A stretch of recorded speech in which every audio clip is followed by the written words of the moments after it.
So this is post isometric relaxation for the upper trapezius. Alright, so what we're looking to do is come under the head and get hold of the neck, basically at the base of the skull. So I've got a spread hand in that position underneath the head there. Just let your head relax, Simon. So I'm going to get Simon now to pull his shoulder towards his ear, and I'm just going to put up, just relax first, and I'm just going to put a block on that. So this is me initiating my block. So if Simon pulls up towards, that's it. So trapezius is the upper trapezius on his right hand side is now contracted. I'm going to hold that for about 10 seconds. And then once the 10 seconds is up, I'm going to get him to relax. And at the same time, I'm going to twist and turn the head whilst depressing the shoulder. And that will bring about post isometric relaxation there. From that point there, I could get Simon now to contract again. That's it, I just restrict it. Again, we're going to hold it for about 10 seconds. And then once the 10 seconds is up, I get him to relax again. I just increase that a bit further. Feel that come on more? Really, yeah. Yeah, so we'll relax that. So I don't need to do loads of steps on that. Just like 2 or... Yeah, just 2.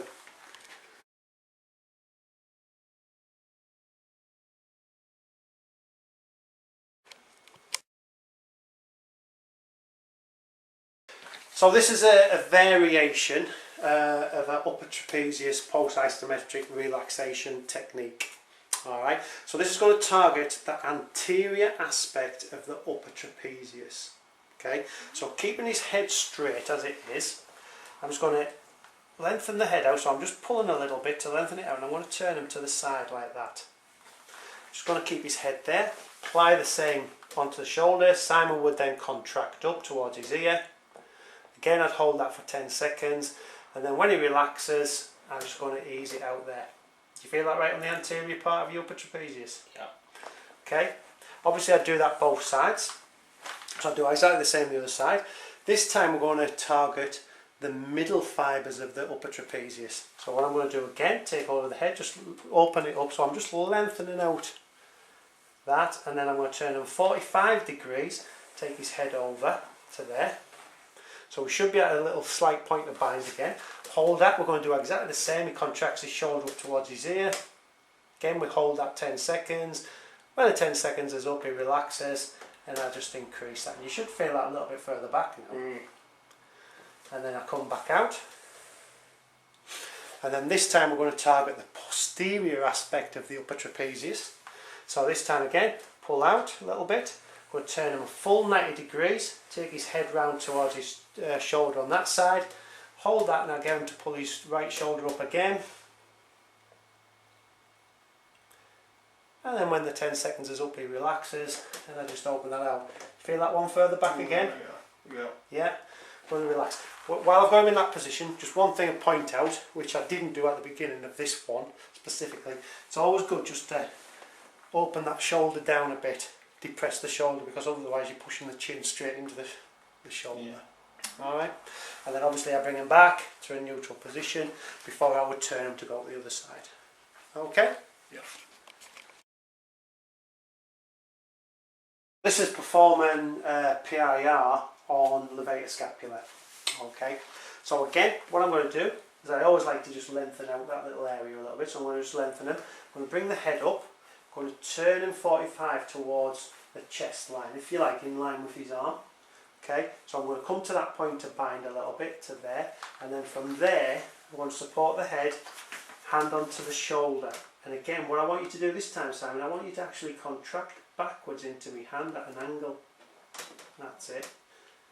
So do that with the head though, rather than the shoulder. That's it. See the head go back there? Yeah. So now Levator Scapula should all be nice and taut, which it is. So again, we hold that for 10 seconds. Then when our 10 seconds is up, I get Simon to relax. I ease down on the shoulder and towards that arm at the same time. You feel that stretch, Simon? Really good, yeah. And then again, I could get him, so I'm not putting loads on, just moved it a little bit. Could get Simon to push back into my hand again. And then after 10 seconds, he's relaxed, and I push it a bit more. Yeah? So that's post isometric relaxation on the Levator Scapula. Again, if we wanted to bring about that on in a reciprocal inhibition phase, same position, but what I want you to do this time, Simon, I want you to use your neck muscles at the front to hold your head up. So we're into that. I've got gravity there, so they're working nicely. I don't need to block anything or anything. And then after 10 seconds again, I get them to relax and I just bring it about again. So on this one, I wouldn't necessarily do a couple of phases of it. I'll just do the one phase, and then you can ease back again. And then bring the head down, let it go neutral again, always back to neutral. And that's PIR on there for Levator Scapula. Okay, so the next one we're going to look at is the Sternocleidomastoid, the muscle running down the front of the neck. Alright, the big muscle that turns the head. So what we need to do is pack our client up under the back. So I've put my pillars there. So what I want you to do, Kaylee, is just lie back now. And then just keep coming back, coming back, coming back. Great. So I've now took the weight of our head. Alright, so we're going to stretch this sternocleidomastoid muscle here on this side there, that's stuck up now. Alright, so what I'm going to do, I'm going to turn your head to the side, because that's the muscle that actually turns it, and I'm going to let you hold the weight of your head. Okay, so keep your head there.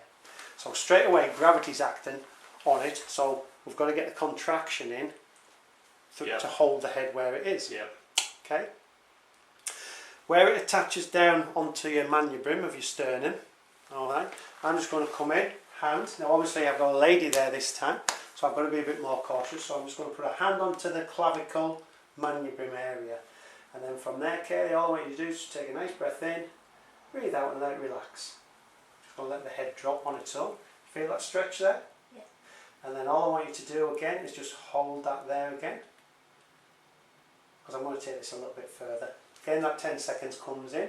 When the 10 seconds is up, I want you to relax again. We're just going to open it up that little bit more. You feel that stretching now?